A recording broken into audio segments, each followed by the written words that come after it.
Hello, in this video we're going to take a look at solving quadratic equations using the zero product property. It's a very specific method. Keep in mind that there are multiple ways for solving quadratic equations. This one focuses on this method here called the zero product property. Okay?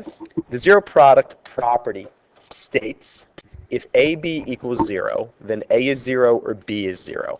This is actually a decently simple idea. It says if you're multiplying a couple numbers together that you don't know what they are, and you get 0, one of them has to be 0.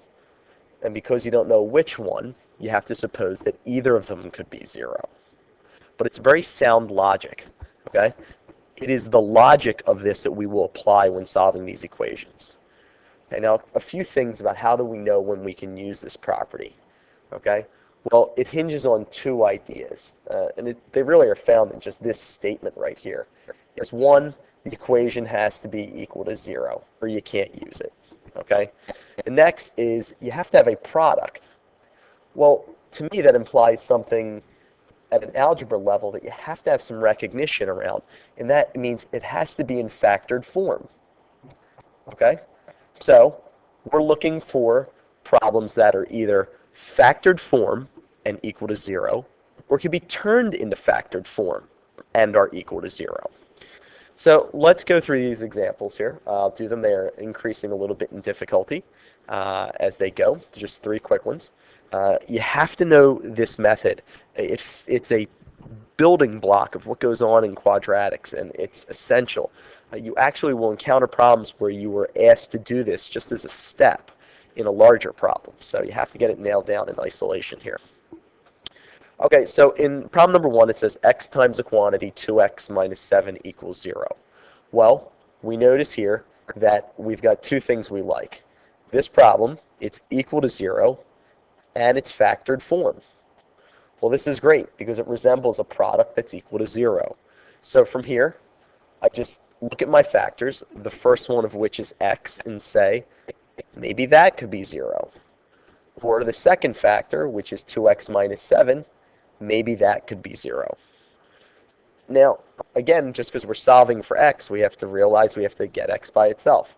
Well, here in the first statement, x is by itself, so there's nothing to do there. It just says x is equal to 0.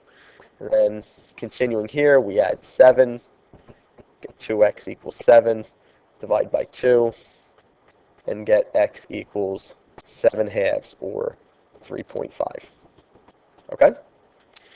So we've got these two answers here, and as we can in all solved problems, no matter how difficult they are, in every equation that we're being asked to solve, you can test your answers as long as it's a finite number of answers. So I'm going to do 0, store x, and then just type the original expression, which is x times a quantity, 2x minus 7, and hope that it's equal to 0, and it is.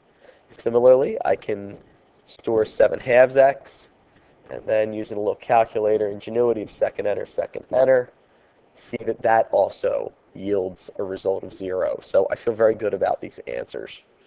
Okay? So this moves us to the second example where it says x squared minus 10x minus 24 equals 0. Okay? So in looking at this example, we see a few things that we like. 1 is equal to 0.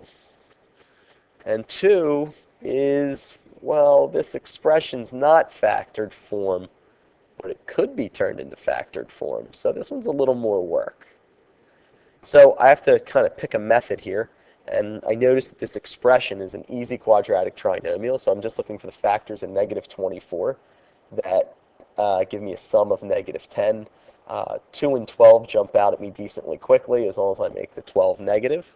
So I can rewrite this expression as x plus 2 times the quantity x minus 12, which is equal to 0. And now I like the problem even more because it's still equal to 0, but it is factored. And again, you've got to have factored form because it will not allow you to apply this logic of the zero product property unless it is. Well, continuing on, we see that the first factor of x plus 2 could be 0, or the second factor of x minus 12 could be 0. because you don't know which one is 0, and maybe both of them could be 0, you have to allow for the fact that either could be 0. And just solving these equations, you see you get x equals -2 and x equals 12. So these are my answers, x equals 2 and x equals -12. And if I'm uncertain of them at all, I say -2 store x, and then type the original expression, which is x squared minus 10x minus 24, hoping for a result of 0, which it is. And then I can do 12 store x and do second enter to bring back the original expression. It's great when I do these videos. You should click along with me because it's going to make you even faster doing it yourself. So both of those answers of x yield a result of 0, which is in fact what I'm looking to do to check the problem. Okay, now in this third problem where it says 2x squared minus x equals 15, notice this problem's difficulty level is a little higher.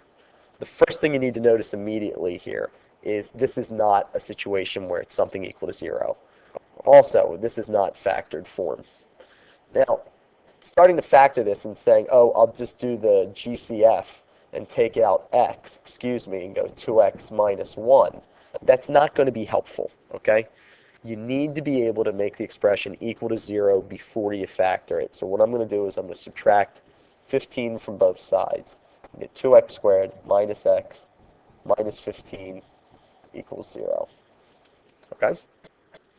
So from there, we see that now we have an expression equal to 0, but it's still not in factored form. Well, I think I can be able to take care of that by factoring it. You could probably do trial and error pretty quickly on this because 2 and 15 don't have many factors, but I'll do something a little more elaborate here.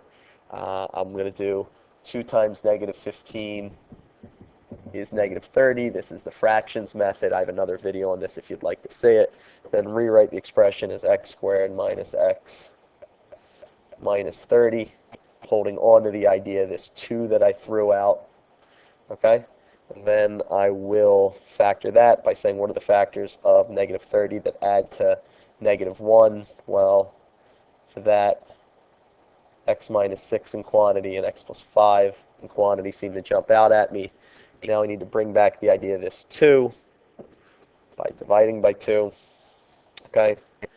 And that is going to give me 3 over 1 and 5 over 2, of which by the fractions method, I move these denominators into the multiplier of the variable position, and I get x minus 3 in quantity times 2x plus 5 in quantity.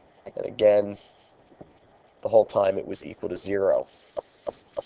Well, a little factoring magic there, but again, you have to be able to factor. Any method you want, I don't care how you get from here to here, you just have to be able to get there. So again, if you don't like those methods, that method I did, try another one. You have to be able to factor. So here now we see, let's scroll up a little bit so you can see the zero product property. We do have a product, sort of an A-B here, which is good that it's equal to 0, like it is in this model of the zero product property, which just means that A will be equal to 0, or B will be equal to 0. Okay? I know for a lot of people it just looks like, well, it looks like you just split it and wrote equals to 0. Yeah, it totally does look like that. That will get the answer right, but you have to appreciate the logic behind it. So solving here, x equals 3. Solving here, we get 2x equals -5. X equals -5 halves, or -2.5. Okay? I'll check those answers by doing 3 store x, and then just running it through the original expression, which is 2x squared minus x, and hope that it says 15, and it does.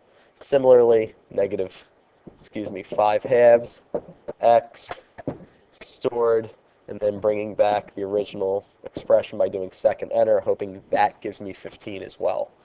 Well, this put here and here gives 15, and this expression value put here and here also gives 15, so I do like these answers. Okay? So, that is using the zero product property in a nutshell. Again, just to reiterate, to use the zero product property, and this is important for problem recognition, is what I call it, you've got to realize a few things. One, you have to be given factored form or make factored form, and the expression must be equal to 0. The whole property hinges on being able to convert the problem into that, or being given a problem that's already in that type of circumstance. So feel free to watch again, and again, you will use this idea of solving an equation like this many times in your life, so it's time to master it now.